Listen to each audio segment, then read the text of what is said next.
When I was a kid collecting Transformers, I was a little bit of a weirdo. And here's why. My favorite Transformer was this guy. Oh, let me clarify. Not Optimus Prime. Optimus Prime's trailer. Hear me out for a second. Don't get me wrong, the regular Transformers were amazing, but there was something different and enigmatic about this thing where, with just a couple of quick moves, instead of transforming into a robot, it became its own exciting world. There's Rolly right there. You had these dedicated stations where somebody was supposed to work. These little seats, removable, opening cockpit. Someone's supposed to go in there. Somebody's supposed to sit inside Rolly. It's made for four, but for who? There were no toys to go with them. And don't forget, too, you could do this. This toy really captured my imagination. It made me really wonder about what kind of amazing stories were happening in this thing. Why was it here? What were the people inside this base doing? What did they even look like? What were they up to? It suggested a larger world of imagination that I desperately wanted to be a part of. And as a kid, I kind of thought like the next wave of Transformers would have its little figures. Little did I realize that Hasbro was cutting costs. And this is not a dig on Hasbro. You know, they made a cost-cutting decision that made sense, and they were able to popularize the Transformers in America and overseas as a result. But if I'd seen the original Diaclone version of this toy, I would have known, first of all, what the little guys look like. These little guys that could fit right inside. There's one right there. Or how about this? Originally, in Optimus Prime's first release in the United States, these weren't pieces of plastic. They were magnetic strips. So you could do this. Wow! You could even transform this thing to be a repair station for Optimus Prime, where this entire thing would go sideways and these little guys... Well, his magnets aren't very strong. But the idea being that they're supposed to be able to latch onto the sides right here and work on him. But there was so much more going on I didn't get to see because Hasbro didn't take an interest in that part of it and didn't think we would either. See, here's the crazy part. You know, we talk about Diaclone today, and most people have this misconception that it's just Japanese robot toys. Some of people even think it's just the original G1 Transformers in different paint jobs and different names. That's a lot of them, but it's not all of them. Diaclone in 1983 was where we got most of the Transformers that became G1 Transformers. Some came from Microman, some came from other toy lines as well, but for the most part, the 1983 Diaclone lineup became the G1 Transformers. Diaclone before that was a totally different animal, and this toy right here is kind of a callback to and an attempt to continue that previous legacy that Diaclone had. You see, Diaclone actually was the third of 3 toy lines made by Takara in Japan in the 70s and 80s that were designed to create a larger sci-fi world of imagination for kids. See, originally back in the 70s, Japanese robot toys were enormous. You had Poppy's Jumbo Machinder toys, which were these enormous robots that are really cool. I mean, honestly, they're amazing, but they take up so much space and they're so expensive that really you bought one and that was the toy line. You were kind of done. Takara took the toys to a smaller scale by making originally Henshin Cyborg at the same size scale as Barbie and G.I. Joe at the time. You were able to have vehicles and playsets and other characters in the toy line as well. Takara decides to take it even further eventually. In the late 70s, we get Microman, which is essentially shrinking down the same cyborg figure from Henshin Cyborg to a 3.75-inch scale. That move creates and popularizes a size scale that we got used to in America in the 70s and 80s. You know, you had Star Wars, you had G.I. Joe, everything was being made at that 3.75-inch scale because it was ideal for creating vehicles and playsets in many, many, many figures.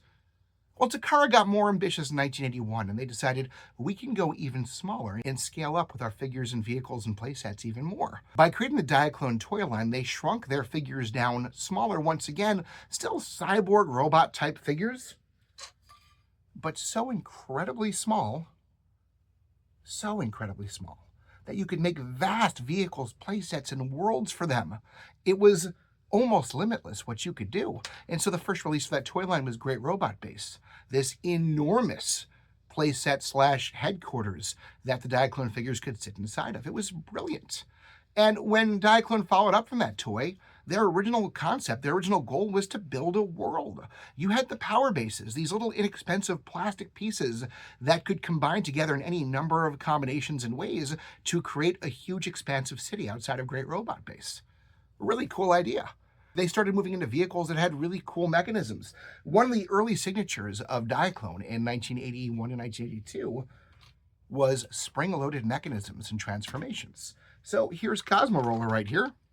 And Cosmo Roller is a, you'll have to notice that, unfortunately, I've lost the treads on mine, but otherwise this is an intact toy. Cosmo Roller is this vehicle that with one push of a button transforms, shoots out some stuff, and it's a whole new experience. It's a whole new toy. It was a really cool concept. They started experimenting with magnets. These toys had these magnetic feet that would let them attach to things in strange ways. It was really cool. Magnetism, spring-loaded features, interchangeable playsets. Diaclone was building a really exciting universe. Of course, in 1983, Takara ends up going in a very different direction when they start creating transforming robot toys that go from realistic-looking vehicles to science fiction robots. And of course, that ultimately in the United States ends up becoming G1 Transformers. Then in Japan, they end Diaclone and become Transformers as well, and we have an international sensation. In the process, we kind of lost the original vision Diaclone was working towards, that Takara was working towards, of this unlimited science fiction universe. A universe you can still kind of glimpse in a G1 Optimus Prime trailer. But the story doesn't end there. See, even though Takara was done with this idea, their rivals weren't. In 1986, in the United States, toy maker Coleco, best known for Cabbage Patch Kids, Alf Dolls, Rambo, Insectoids, ends up releasing a toy line called Starcom that doesn't in any way match anything they've ever done before. Starcom is a bunch of science fiction-y space toys, vehicles and playsets featuring very small figures with magnetic feet, and vehicles and playsets that with a push of a spring-loaded mechanism transform into other modes. It's early Diaclone in all but name. And while the toys aren't exactly the same, here's a Starcom pilot versus a Diaclone driver. The concept was incredibly similar. Too similar, in fact. Think about it. Spring-loaded mechanism, magnetically activated stuff, small figures with magnets on their boots. They even had a modular playset of interchangeable pieces and parts, just like the Diaclone power bases. So, is it just coincidence? Because a lot of Starcom experts today seem to believe it was. No. When you look closely enough and dig up the patents, what you find is that the Starcom designs were all created by Japanese toy engineers working for Tomy, a rival company to Takara. Takara and Tomy were really close competitors until they merged several decades later and became Takara Tomy. But at that time period, you can be sure Tomy was watching what Takara was doing very carefully. So if Tomy came up with these ideas for these expansive worlds of toys with magnetically activated spring-loaded mechanisms, why did they first release it in 1986 in the United States under a different company's name? My best guess is it goes back to the economic recession in Japan of 1982. At that point, you saw many toy manufacturers really severely limiting what they were making and then taking their wares overseas to the American market where there was a lot more money to be made. So you see Takara trying to get first Diaclone and Chronoform and eventually Transformers made there. Bandai brings over Machine Robo and makes GoBots and also makes the less successful Godaikin toy line. You see Voltron happen as well. All these different Japanese toy manufacturers are moving to the United States. And my guess is that in 1982, Tomy was ready to go with a competitor to Diaclone, and instead of producing it there, tried to sell it to a manufacturer in the United States as well. Of course, by this point, everybody's going crazy for transforming robot toys, so that idea waited around a couple years until finally in 1986, somebody was willing to give it a try. It seems reasonable to assume that Tomy was working on an answer to Diaclone, and that toy line ended up being Starcom in the United States. So whereas the really cool, futuristic, expansive universe idea that was originally Diaclone ended, you can find its spiritual successor in Starcom. So today I want to show you a little bit of Starcom. If you're not familiar with the toy line, show you what's amazing about it. If you are familiar with the toy line, walk you through some nostalgia and get you excited all over again, because it truly is an amazing toy line that ended far too soon and had immense potential. Let's head to the work table. Now here's what a truly immersive toy universe looks like. Welcome to Starcom. And I'm going to apologize in advance. My toys are a lot worse for wear. They've been played with over the years.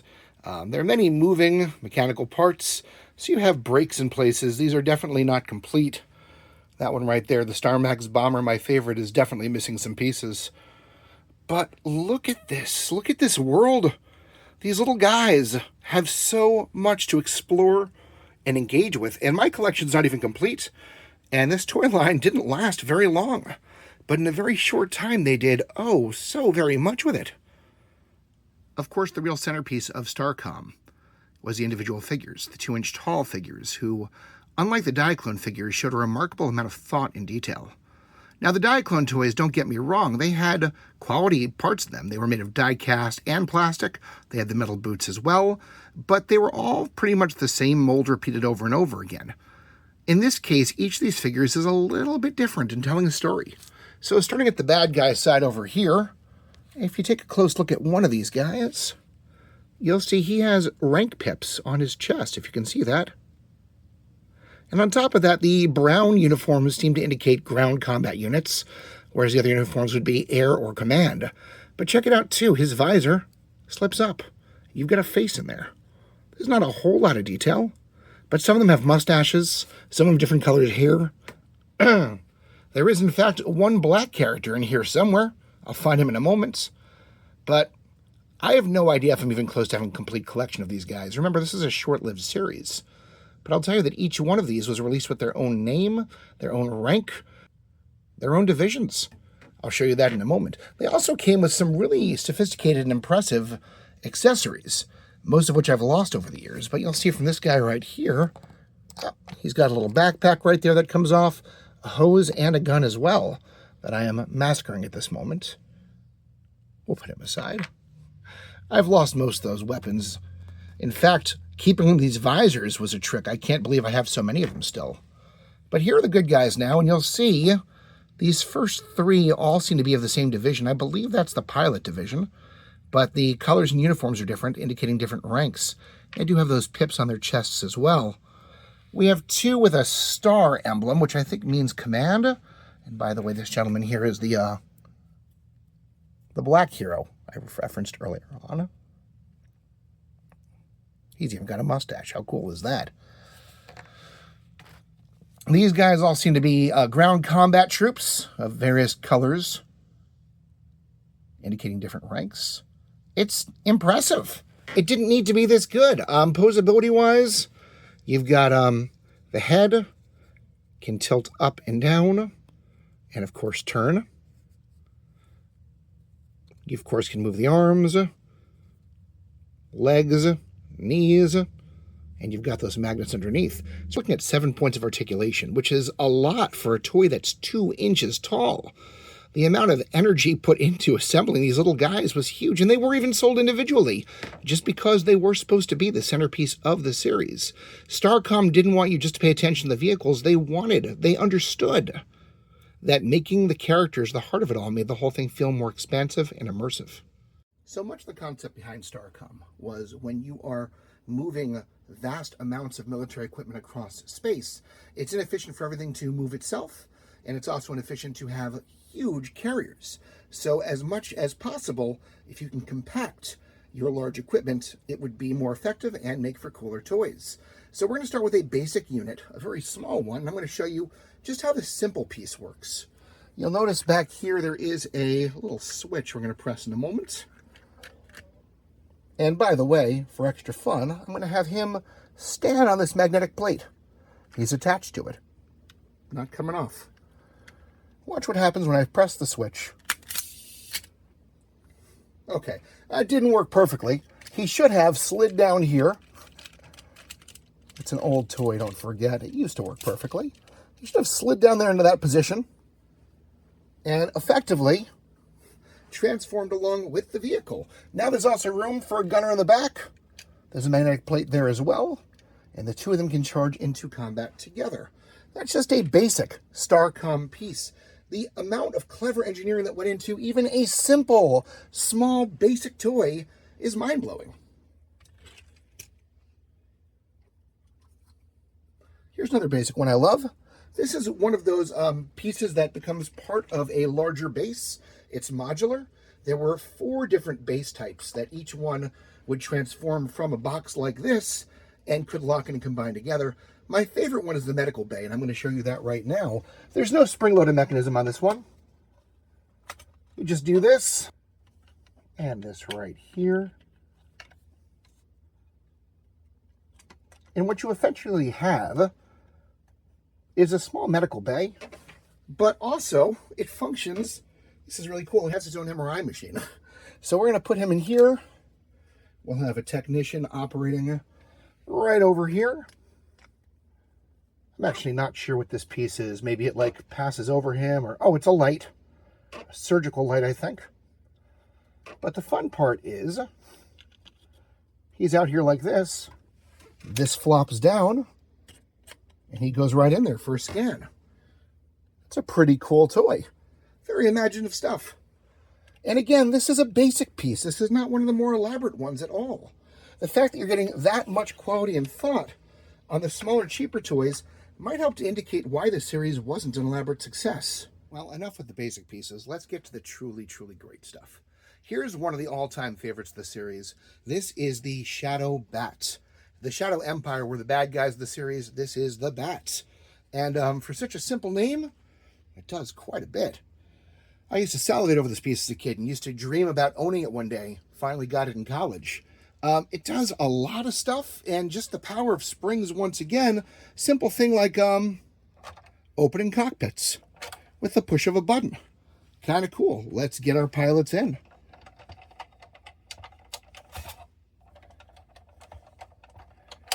That's basic.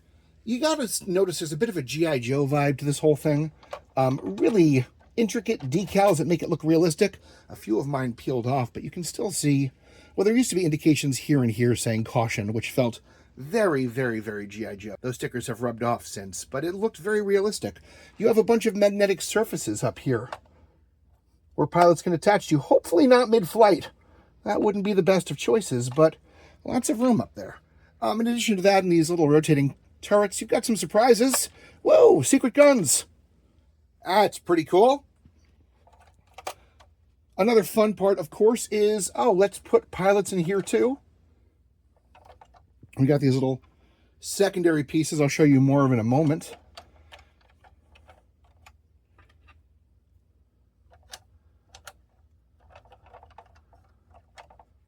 Here's the really, really fun part. These guys are held in just by a magnet. They fly right out of their own vehicles. There's a little magnet on the bottom that attaches. Whoops, don't give away secrets.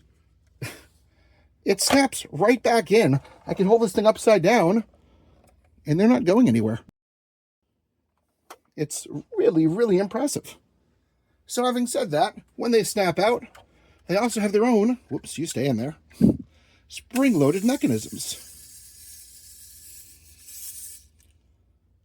Pretty cool interceptors that just fly right off the plane to protect it. But what are they protecting? What is the point of this plane with these 2 dedicated guards attached to the top of it? Well, that's the other fun secret of this. With the push of a button, there's a whole other underside. Here's a better look at that underside. And you'll see there was a room in there for 2 soldiers to be stored right off the bat. So if they're in there with a vehicle, they're ready to go. Here's the really, really fun part. Press a button right here, and it deploys. It's just a really cute concept. Put them back in again, close it up, and the ship is ready to go. That's the Shadowbat, one of the most beloved toys from the series. Not my personal favorite, though. I'm going to show you that one next. As I've mentioned previously, I'm a huge fan of good playsets, and Starcom blessed us with 2 of these in the very short time the series ran. Both were incredibly imaginative and took the mechanics of the series, spring-loaded motors and magnets, to a whole new level. My favorite of them is by far this one right here, the Starbase Command. But I want to take a moment to look at this one too, because they're both worth exploring. So we're going to put this one aside for a moment and give this base center stage. Let's begin by having someone deploy a couple visitors to the station right there. There's a little flying craft that's going to drop off its cargo. We'll move in a little bit. It's going to fly off and leave behind a couple visitors who are going to check out the station. But uh-oh, we're under attack. Very quickly, we need to get our security soldiers to the gunner stations, and here's where this thing starts to get awesome. So, we have a security soldier, and his magnetic feet activate the turret, make it rotate, and make it fire. It's incredible. We'll do this one too. There's no battery. This is done entirely with magnets and spring motor action. If you look at the patents for this toy line, it was designed essentially by two head engineers. One had a long history in magnetically activated toys, and one had a long history in spring motor activated toys of all kinds. The two came together for this project and did beautiful things. It doesn't stop there. The real fun, the real charm of this toy was supposed to be the elevator, which unfortunately in mine doesn't work very well anymore. I'll show you what it should have done, but it's not going to because this is an old toy with many moving parts and it makes me sad. But when you would step on this platform, it would trigger, you saw it for a second, it would trigger a motor, a spring-activated motor that would ride the elevator platform all the way to the top, or at least until the soldier would get off. I'm not going to do that for us today. You can coax it a little bit. It should have done this automatically. But, alas, it's broken. It's very, very old. I'll need to get another one eventually. It would have taken it all the way to the top. And up there, nothing too remarkable, just more platform layers. No special devices. Oh, you've got rotating turrets that can also hide underneath if you need them to, like that. Maybe shoot backwards. Not quite sure why you'd want to do that, but you can. On top of that as well, this toy for some reason was designed to be able to transform into a second mode that I don't fully understand. You could make it go vertical. And that's the fun of these magnet toys, that most of these guys are going to stay in place when you do that. The vehicles too. You can make, in fact, the entire thing go vertical, and I'll show you that in a second. Again, I'm not quite sure why you'd want to do this, but you can. This whole thing can come down like that, at which point the elevator flips over, and there's a magnet on the other side as well.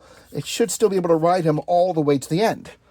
Just a cool second mode you might or might not want. I'm not quite sure. I don't really use that mode a lot.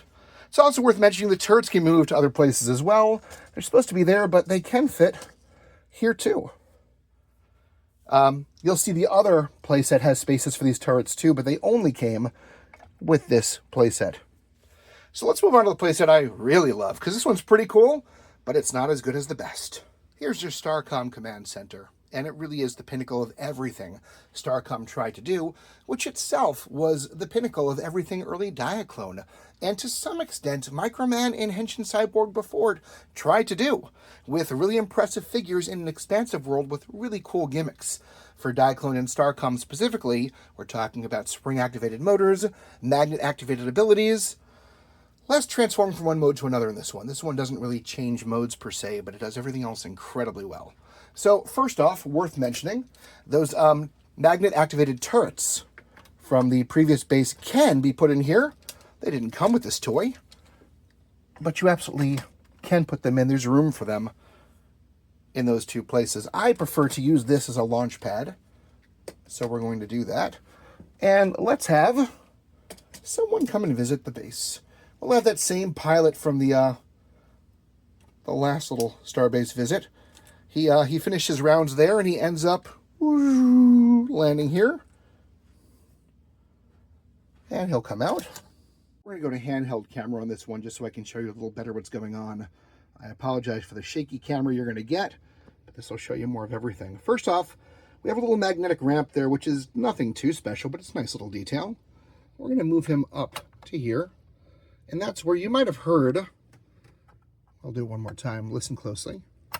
Hear that little lock? There's a magnet under there, and it's about to do something really cool.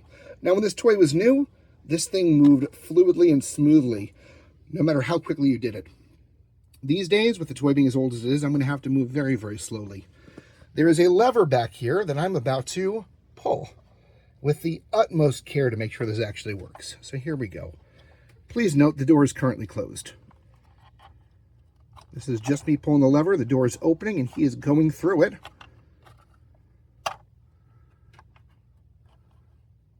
He's in this little detox area or a sanitation area to make sure he's not bringing any microbes in and that could be dangerous. And then he's going to move into the other side. And there he is. Now he's in. And it can theoretically work in reverse too. So let's give it a try. Again, this toy is super old and not working as well as it used to. But I think we're going to get it. Yeah, here we go. Bam, there he goes. I love it. I mean, that is the pinnacle of toy making right there. Show me another toy that does that. It's incredible. Beyond that, this is just an incredibly cool play space. I just really like the energy of it all. I use this as like a transporter pad maybe if we're going Star Trek, although once again it can be used for the little turrets from the other playset if you want to. The real fun part, there is one other thing this thing does really well. Obviously you've got a little command chair that you can turn around. It's not too exciting. You've got magnets holding each of these guys into place. So I can literally like turn this thing on its side and nobody's going to move. But the other really cool part about this is this little radar dish right there. Now, I hope I'm going to do this correctly. It's been a while. But I believe if we wind this up here, and then we're going to move this gentleman over here, it moves the radar dish. Needs a little more winding than that. It can go a lot better, but try it one more time. It's made for much littler fingers than mine, I'll tell you. All right, one more time. Let's do it. There we go. Spin with a little more confidence. Needed a bigger wind up, but you get the idea. It's just a beautiful playset with so much thought and imagination put into it. The marriage of magnet-activated abilities in spring-loaded motors. This toy did it all. Imagine what Starcom would have been if it had been allowed to continue for a few more years. Well, there it is. The world of Starcom. So much potential in such a little series that lasted for such a short time. If this thing had been allowed to continue on longer, just imagine what it would have accomplished. The true fulfillment of Takara's dream with Henshin Cyborg, onto Microman, onto Diaclone, onto this. This is what toys could have been, and maybe what toys should have been. I love Transformers. I'm sad that we didn't get more of this. I really hope you enjoyed today's episode. If you did, please hit like and subscribe. It helps us tremendously.